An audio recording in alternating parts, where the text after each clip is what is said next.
Bismillahirrahmanirrahim. Assalamualaikum warahmatullahi wabarakatuh. Syukur alhamdulillah kita masih dipertemukan kembali di channel ini. Salawat dan salam selalu dan tetap tercurahkan kepada junjungan kita Nabi besar Muhammad sallallahu alaihi wasallam.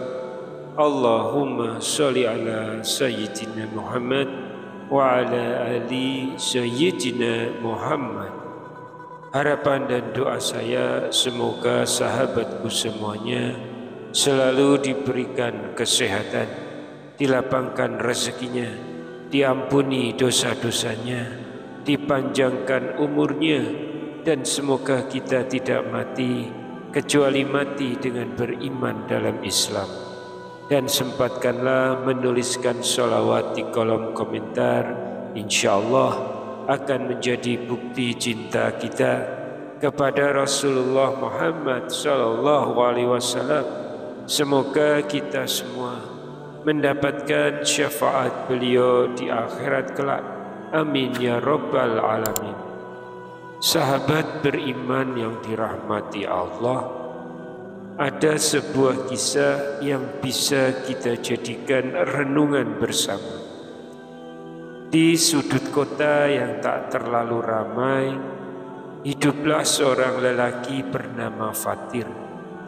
Setiap pagi ia bangun sebelum subuh, menyiapkan dagangan, lalu mendorong gerobaknya, menyusuri jalanan demi sesuap nasi untuk istri dan kedua anaknya.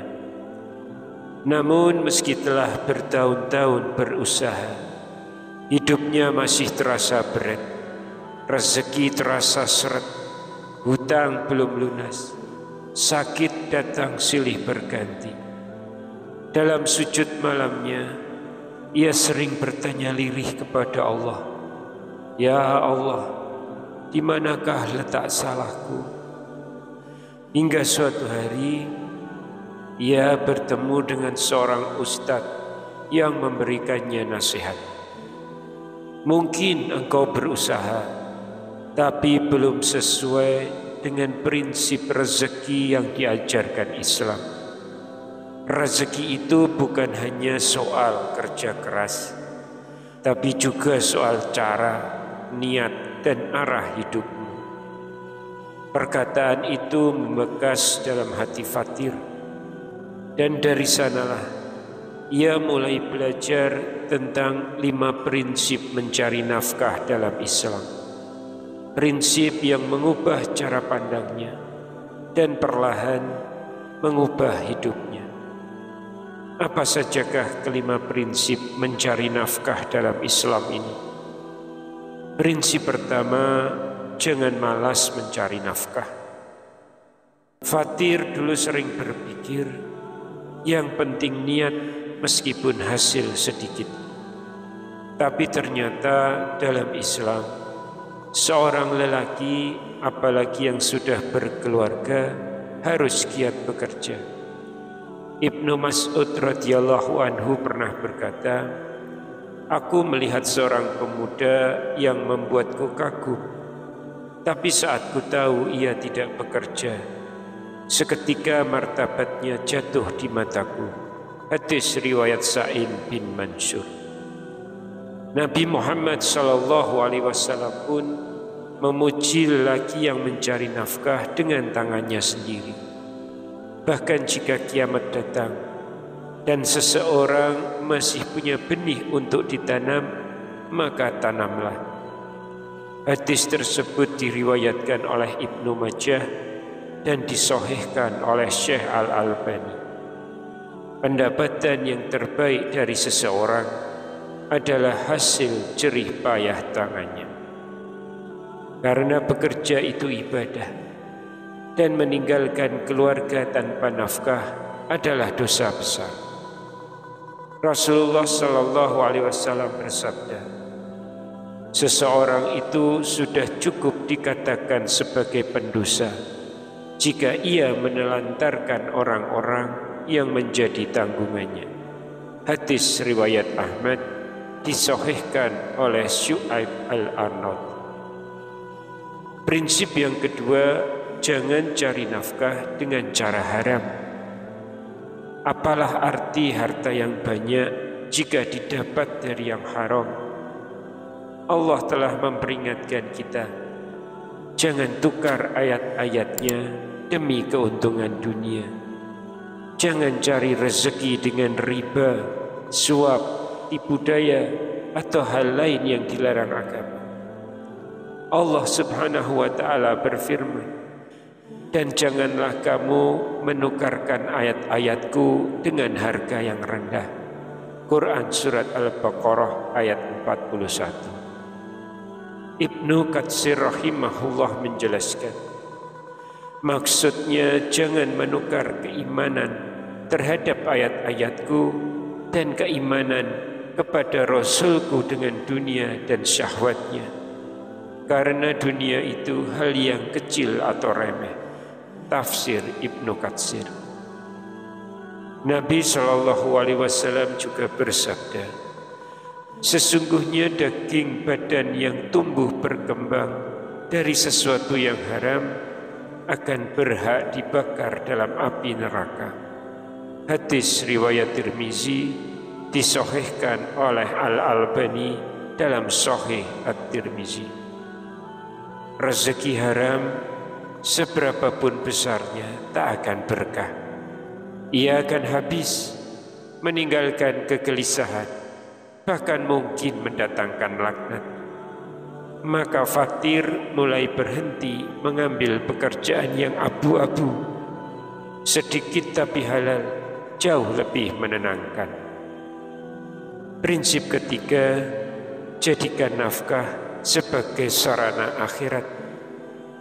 Harta itu bukan tujuan tapi alat.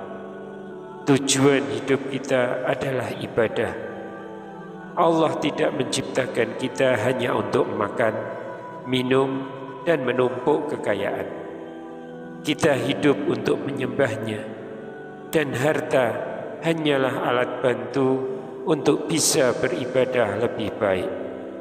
Allah berfirman, dan aku tidak menciptakan jin dan manusia, melainkan supaya mereka beribadah kepadaku. Aku tidak menghendaki rezeki sedikit pun dari mereka, dan aku tidak menghendaki supaya mereka memberiku makan. Sesungguhnya Allah, dialah maha pemberi rezeki yang mempunyai kekuatan lagi sangat kokoh. Quran Surat Az-Zariyat ayat 56 hingga ayat 58. Fatir dulu bekerja siang malam, tapi lupa sholat, lupa belajar agama. Ini ia sadar, bukan harta yang ia cari, tapi ridho Allah. Maka setiap rupiah yang ia hasilkan, ia niatkan untuk mendidik anak, memberi makan yang halal, dan membantu sesama. Prinsip keempat, ambil sebab walau kecil.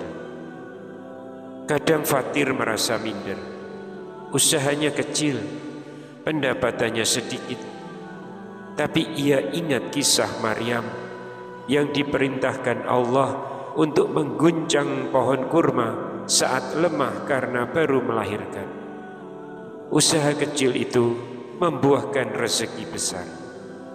Allah berfirman, tendanglah olehmu wahai Maryam pohon kurma itu, sehingga jatuh kepadamu kurma yang masak.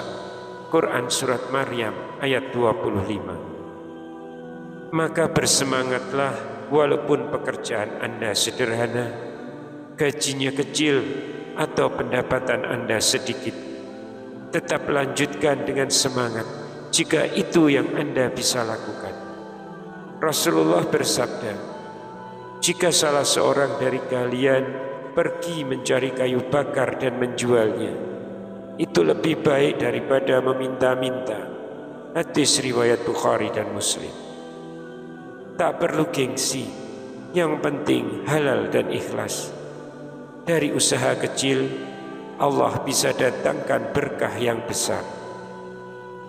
Prinsip kelima, optimalkan usaha, minimalkan waktu.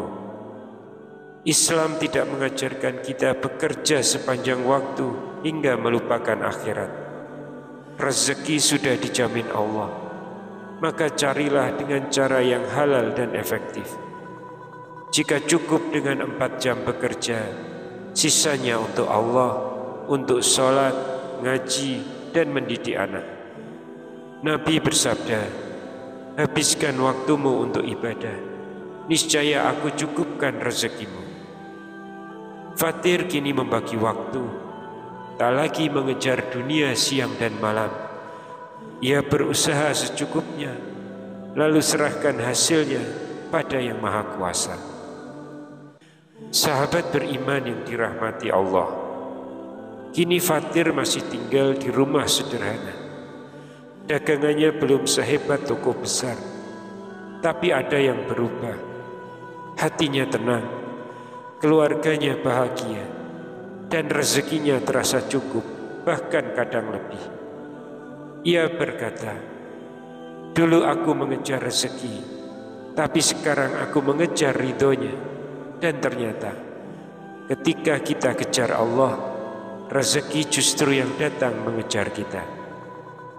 Sahabat, jika hari ini rezeki terasa seret, jangan langsung menyalahkan takdir. Mungkin kita perlu bercermin. Sudahkah kita mematuhi 5 prinsip rezeki dalam Islam? Karena sejatinya bukan jumlah harta yang membuat kita bahagia, tapi keberkahannya. Wallahu a'lam bishawab. Demikian yang bisa kami sampaikan di kesempatan kali ini. Semoga dapat memberikan manfaat untuk kita semua. Wassalamualaikum warahmatullahi wabarakatuh.